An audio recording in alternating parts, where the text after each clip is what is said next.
Chimera is delighted to bring you some of Scotland's most exciting new voices in our Brave New Words readings. A lifelong avid reader and writer, PEÑARANDA discovered her passion for storytelling in her early teens.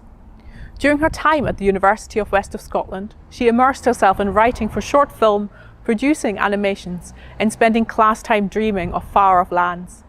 She is reading from her self-published debut YA novel, An Heir Comes to Rise, the first book in an epic fantasy series. It was dark. Horrors of black and grey smoke engulfed her, and she watched tendrils of it entwine around her fingers as she lifted a hand to touch it. It had no scent, and did not choke her when she inhaled cautiously. Above her head, she could make out an endless black void through the gaps in the smoke. Below her feet, her own obscure reflection was cast back to her by a pane of cracked black glass. Faith took a few wary steps into the abyss, and the clouds moved with her. She scanned and squinted through the infinite space to try to find something or someone, but she didn't trust her voice to call out. She was too afraid of what might call back. Feelings of dread and panic started to rise within her, and she clamped her fists tight to stop them from trembling. She began to feel cold, so cold. She'd had her fair share of nightmares before, but this, it felt different. Every instinct told her to wake up.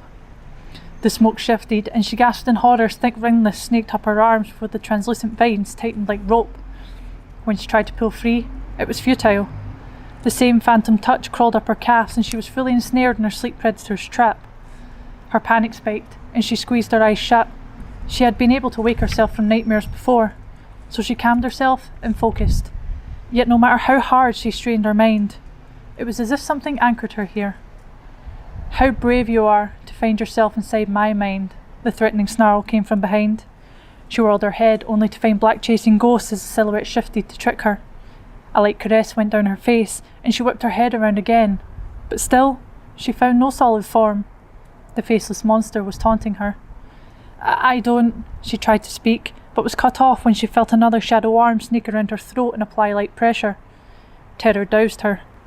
"It's only a dream," she told herself. One breath, two. Slowly, her heart calmed a little. She would wake up soon, could force herself to wake up if she focused right. She clamped her eyes shut and willed herself back to consciousness once more, imagining her bed and Jackon, who would be sound asleep beside her. After a moment, she felt no change and dared to open her eyes. Faith found herself still trapped in the bottomless pit of her ghoulish nightmare. She let out a small whimper of defeat. A rumble of laughter echoed around her, bouncing off phantom walls that made it impossible to pinpoint its origin. "Don't you know not to go wandering in people's minds when you don't know the way out?" the voice said. Faith went cold as ice. The ghost of an arm tightened around her neck, and she let out a strangled sound. No words? She detected the hint of amusement in the tone, and knew it was enjoying its taunts and relishing in her fear. Finally, a real, solid figure started to emerge from across the dark space, and the mist cleared to reveal a striking female. Not exactly the terror-inducing, foul-looking creature she had been expecting. Her panic dissolved into pure shock as she matched the voice to a familiar face she had encountered earlier that day, the face she had crossed paths with on her way to the mill. Without his hood, he was even more beautiful than she imagined from her quick observation in town. His short, jet-black hair glistened in the light that had begun to chase away the shadows. The black and grey mist now only swirled in a lazy circle around them, the vines that stretched out to hold her firm, loosening slightly. The bright green of his eyes pierced right through her from the distance he still kept between them. They narrowed, and his strong, angled jaw tilted as he observed her. Faith took the opportunity to gauge the threat. His poise was elegant yet commanding. A warrior, perhaps, though she noted his black leather pants and knee-high boots to be of exceptionally fine craftsmanship. If the Fae had access and money to finer wares, he must be of high rank. His toned upper body was obvious from his loose-fitting white shirt, which only added to her assumptions that the Fae had likely seen the lines of battle, was honed for it. He stalked towards her, slowly, deliberately, looking over every inch of her. Faith had never felt more exposed, even though she was fully dressed in her usual sleep clothes. Her feet were bare, however, making her feel strangely inappropriate. He stopped close enough beside her that she felt his warm breath across her neck as he angled his head down, still inspecting. Her heart raced at the proximity.